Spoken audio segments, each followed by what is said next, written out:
Why am I so riled up? Hello, Folk and Flick, my imaginary friends. Maybe someday some of you will be real friends. Maybe I'll meet somebody out there in the tube lands in person one day. I'm certainly planning on it. I will figure that out. Anyway, I look at the world these days. Every time I look at a newspaper or magazine, open up the internet, I see TZM all over the place. People are talking structural issues, sustainability issues, the threat of climate change, about propaganda, manufacturing dissent, fake news. They're looking at things in a certain frame. Most people who are aware and interested in how the world's going these days. The rest of the people just get on with doing what they do, how they were trained to do what they do. They don't ask questions. They believe what they believe, and they follow their gut and their emotional instincts. And by the way, there's nothing wrong with following your gut or your emotional instincts. It's just good to think slow sometimes, be a bit skeptical, ask some critical questions, do a tad bit of research and reading, and try to understand how you can inform your choices. If you have any choices, you have some form of agency, and you can make decisions, hopefully well-informed decisions that help you in your life.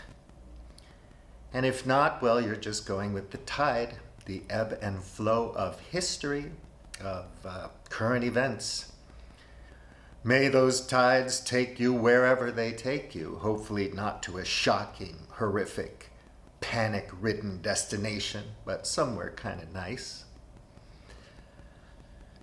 There's so much to talk about, it's crazy. I'm going to be posting frequently asked questions on my blog from TZM. I'm going to continue to talk about sections of Peter Joseph's books. I hope he gets his new film out soon, because I bet it's going to be a step up from the other ones. Not that the other ones were terrible, but it's going to be a step up, I'm sure. Man, you know, when I'm off the camera and I'm thinking, my mind is just reeling, because everything that's going on today points in the direction of our redesigning and reforming and recreating and inventing a new socioeconomic system. You know, you've got to be local, you've got to be self-maintained and run, self-sustainable. You have to create local resources and trading groups and supply chains and whatnot. Certain things have to be global, or we're not going to solve global problems, especially in terms of ecological issues and climate change and other political problems. Borders are abstract. Nation states only started really in the 20th century. You know, before that it was empires and imperialism and all these little ethnic groups. We could have had smaller nation states. Each little dialect could have had its own nation state, but that wouldn't have been very efficient. Anyway, borders were drawn, and now we're all hiding behind our borders, clinging to our very limited identity. I would suggest that our identity is that we are all Homo sapiens sapien. And we're part and parcel of nature on this planet. Synergistic, symbiotic systems support us as we are, as we were formed by evolution over a long, long period of time. Millions of years. And here we are. And we're going against what made us, what created us, the God of nature. If we continue to ignore the signs that aren't hard to interpret,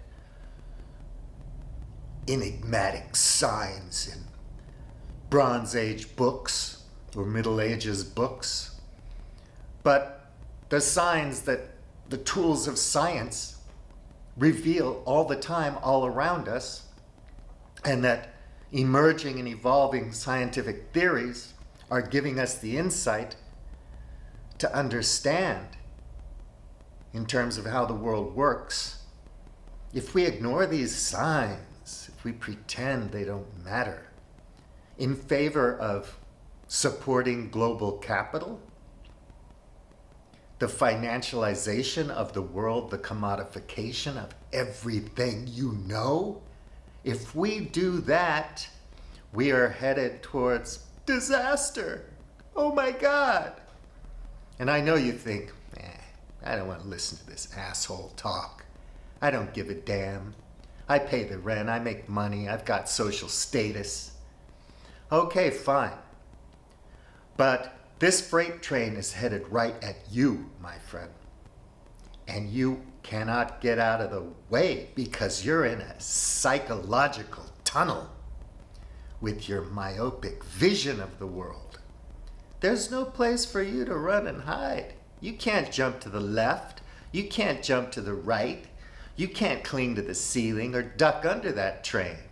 It's gonna squash you. And it's gonna squash you pretty damn soon.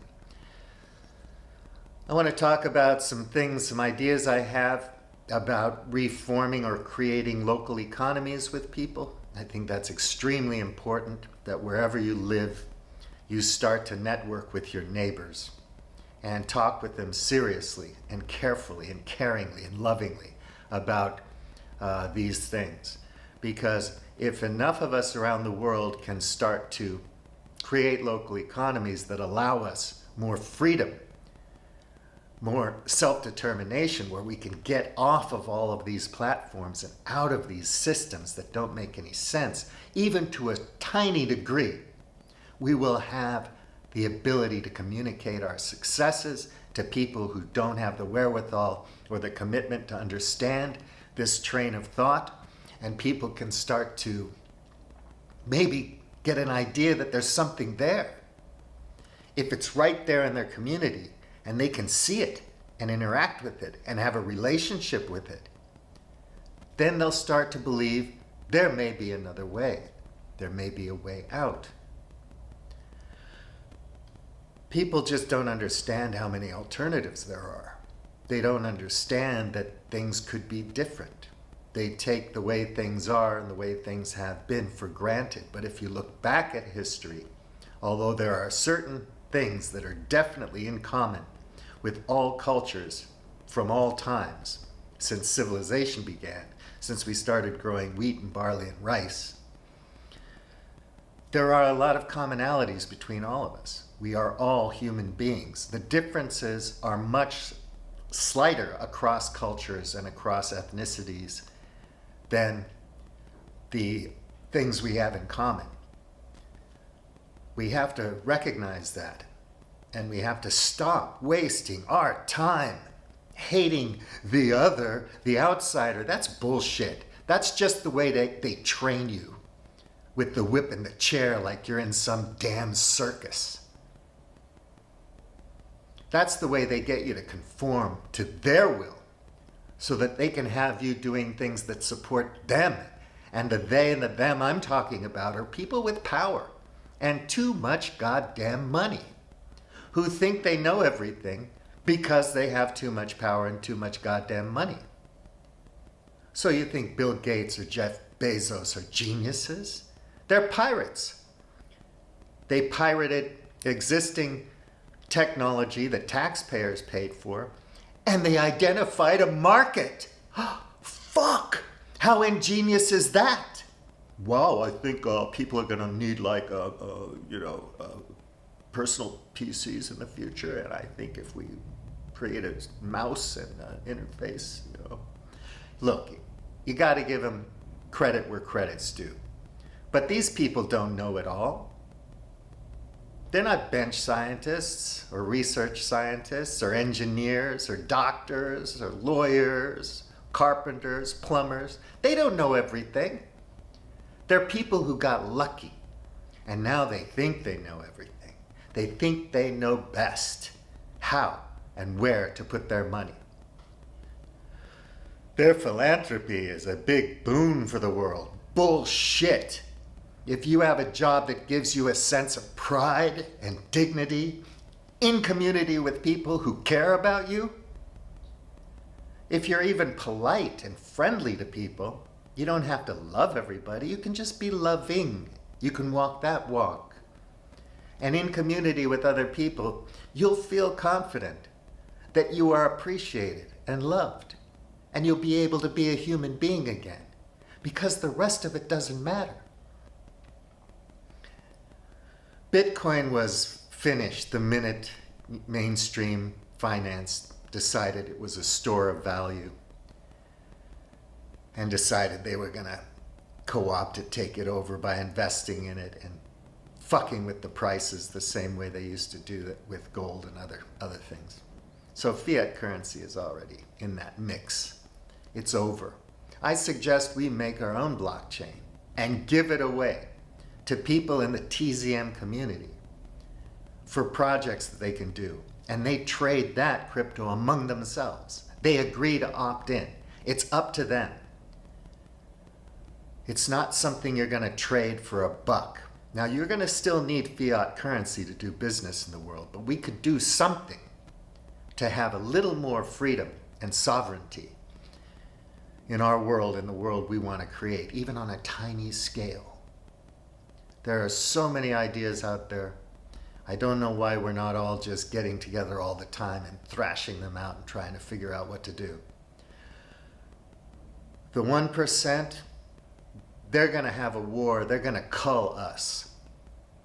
They can afford to go somewhere and die in a bunker. But we can't. Are we going to let them starve us? China is just to the right of me, mainland China. I'm in Hong Kong. What's going to happen when the water runs out? China is going to make the Long March and the Great Leap Forward and the Cultural Revolution look like a picnic. And it's going to happen to India. It's happening to Africa. It's going to be everywhere. And you can't stop the flood of refugees unless you can convince all of us to kill them, to stop them before they even start moving. Man, I mean, the parallels are insane between the late 19th century, early 20th century, and the build-up to World War II, and everything else that's happened after. I mean, it's just like, what, are we going to do this again? You want to be cannon fodder? You want to be vaporized by bombs? We got to do something. Just some little thing together with people in our neighborhood or whatnot. And we can't not talk about this. I don't care if people think you're boring. Boring people talk about other people. Interesting people talk about reality, things that are really going on in the world, things that matter. Focus on things that matter. The satellites are still in the sky. The internet still works. Airplanes can still fly because it's not too hot. The water's running, at least where I live. Thank God for that. I've got my health more or less. The food's on the shelves. Why should we waste this opportunity of abundance? Why should we waste it? And why can't we extend that abundance to the rest of the people on the planet? In brotherhood, sisterhood, as Homo sapiens. What the fuck is wrong with us? All right, that's it. That's all I have to say right now. I'm going to shoot out and about from now on just to give you all a picture of Hong Kong. It's kind of an interesting place. I'm not a riot and protest tourist, so I'm going to stay away from the hot spots and the protests. It's not my job to do that. Other journalists are doing a great job. I just want to frame Hong Kong in a nice way, and for my own keepsake and memory, as well as to show you a pretty amazing place. So take good care, folk and flick, my imaginary friends. Be good to yourselves. Be loving. Be friendly. Everybody doesn't have to be your friend, but you can at least be friendly and loving, right? And be good to those people who give a damn about you, even if they don't want to hear you anymore. Take good care. Bye.